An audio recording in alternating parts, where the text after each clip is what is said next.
$3.7 billion in border issue funding is being debated up in D.C. I wonder if any of that is reimbursement for local communities, for example, McAllen or the county here in Hidalgo.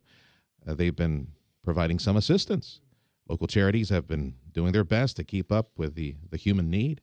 And joining us on 710 KURV, as I lovingly refer to him, the powerful yet merciful Mayor of McAllen, Jim Darling. So what do you say, Jim? Is there money for reimbursement in that funding bill that's being debated in D.C.? Yes, we think so. You know, we went through it yesterday with Senator Cornyn's office, his budget people, and hopefully there'll be some money there. It's how that money gets distributed to what agency. So there's nothing that says City of McAllen on it or Catholic Charities. But where would it come from? Because it's the yes. I think so. It's not exactly a vote of confidence there. You guys have spent like $70,000 so far, and you got a lot more that's coming. Yeah, I told them, $600,000 to us is, to put it in terms for the federal government, is about $300 billion to them. So I said, it's important to us. If $300 billion is important to the federal government, then $600,000 is important to us, proportionately. But we'll make sure we're working hard to make sure we get reimbursed, and so I'm optimistic that we will. Yeah, don't hold your breath though, Jim, because I think some folks in Cameron County are still holding their breath, hoping for FEMA reimbursement to hurricane expenditures 2008 during Hurricane Dolly. That's why we didn't declare emergency, because if you declare emergency, your only vehicle then is FEMA in that category, and so you're sneaky. We didn't want to close that door. And, we've been talking to Deputy Secretary Petty, who's with HHS, with Health and Human Services, and then Secretary Johnson's office. And so we've been reaching out to a whole bunch of different people to make sure that there's a bucket out there for us to get some money going into it. Okay. And you're confident they're listening to you? Well, Secretary Johnson called me, so hopefully that's a good sign. Would it have been better had the president come down here and pat the Border Patrol on the back, say, hey, good job, thanks for changing diapers. We got relief on the way. Yeah, well, I think, obviously, the closer the president is, it's more on his radar screen. But I think he gets the message, and I think he's gotten a lot of information. So whether he comes down or not, I don't think was relative. We certainly welcome him. We know on the other side of it, it costs us about $25,000 for a presidential visit in overtime and all those kind of things, and it's relatively disruptive. Just ask the president to cut you a check from his coming vacation fund, dude. He's got the money in there. Just get some more Chinese T-bills. We'll be fine. Hey, are you meeting with Jay Johnson today? Are you going to Weslaco? No, I'm not going to go to that meeting. Okay. So, yeah.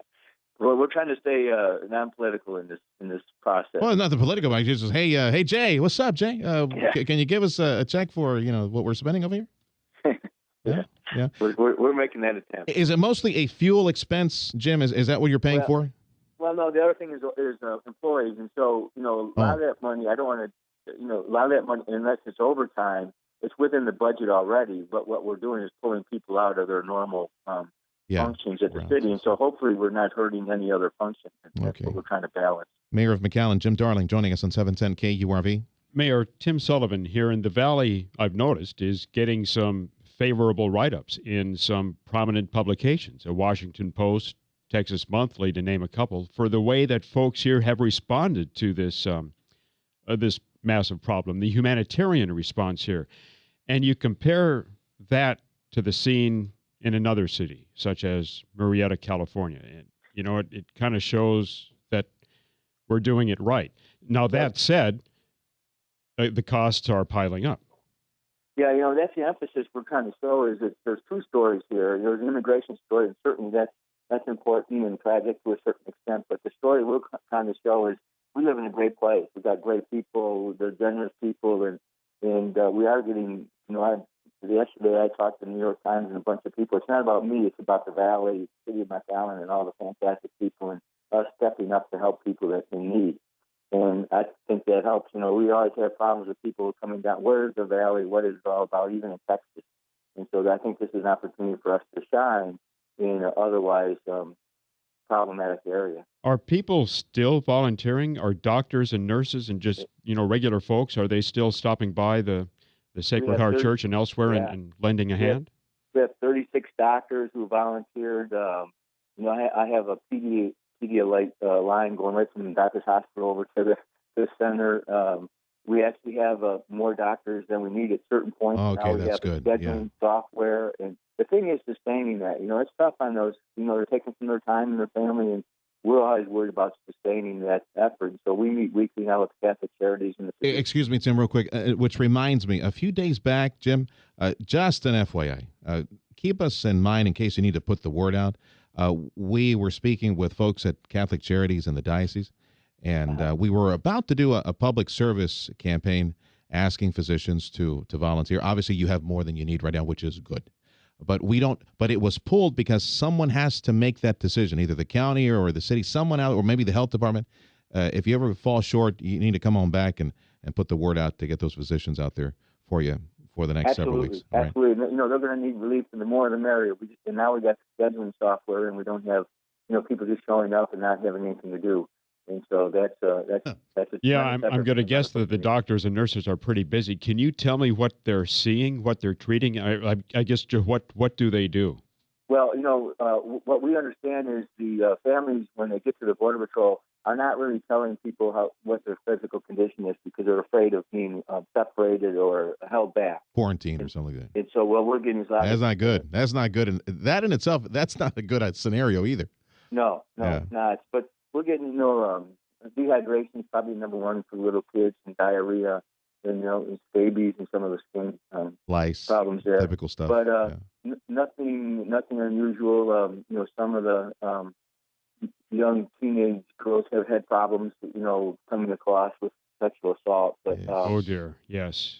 And so that's terrible. I mean, it breaks your heart to see that. Which kind of begs the question in the. Well, let me ask you: you have counselors there? Yeah, I was going to ask: are psychiatrists and counselors a part of the volunteer group? I think if in those situations, sexual assault, they're sending them over to the hospital, and they have procedures there for them. One of the problems with mental health counseling we found out is we only have them there sometimes for hours, never more than a day or two, and two is usually very unusual. And so, how much counseling can we give? So I think what they're trying to do is nourishment and physical, the people being like, when they come in, they get a bar, they get fed, they feel good. And so some of that's going on. And I think there's probably cursory screening for mental situations, but they're just not here long enough. So as far as you see it, personnel and stuff, you're doing okay. I would imagine your message would be just keep it coming. Keep it coming, absolutely. Okay. If physicians or PAs want to volunteer, there's a list and schedule, and that's great. The more it helps. Who's the lead, Jim? Who's taking the phone calls from other churches or groups that say, we'd like to send some people there on any given day? Who's the lead on that? Well, Sister Norma is the lead from the Catholic Charities. So we try to. What we didn't want to have is a bunch of cooks in the kitchen, and so she's the lead person. Eddie Oliveras on the county side pretty well is the health person that's coordinating a lot of that. Okay. Jim, thank you much. Jim Darling, Mayor of McAllen, joining us on 710 KURV.